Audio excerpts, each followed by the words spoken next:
மருத்துவ கனவை இது எரிச்சிரும், இது நாசமாக்கிரும்னு தெரியும், எல்லாருக்கும் தெரியும்.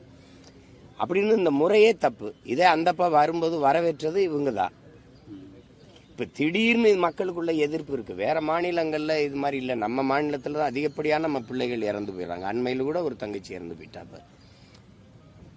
தேர்தல் வரும்போது திடீர்னு இது நடக்காதுன்னு தெரிஞ்சு இப்போ சாதிவாரி கணக்கெடுப்புக்கு நேர் எதிரானது பிஜேபி, காங்கிரஸ். உடனே மத்திய அரசு தான் எடுக்கணும். அதை எடுக்காதே, அப்போ சாட்டி விடுறது. இஸ்லாமிய சிறை கைதிகள் விடுதலை, அது ஆளுநர் கையெழுத்து போட மாட்டார், நான் என்ன செய்வது? அப்போ நீங்கள் என்ன சொல்லியிருக்கணும்? ஆளுநர் கையெழுத்து போட்டால் நாங்கள் விடுதலை செய்கிறோம், அப்படி பேசியிருக்கணும். எல்லாமே பாருங்க, குடும்ப தலைவிக்கு 1000ங்கிறது வந்த பிறகு தகுதி வாய்ந்த தலைவிக்குங்கிறது, அதை அப்பவே சொல்லியிருக்கணும்ல. நீட்டு தேர்வை காங்கிரஸ் தலைமையிலான ஆட்சி, எங்க கூட்டணி ஆட்சி அமைந்தால் நாங்கள் ரத்து செய்வோம், நீக்குவோம்னு பேசியிருந்தா அது வரலை, நாங்கள் என்ன செய்யறதுன்னு சொல்றதுல நியாயம் இருக்கு.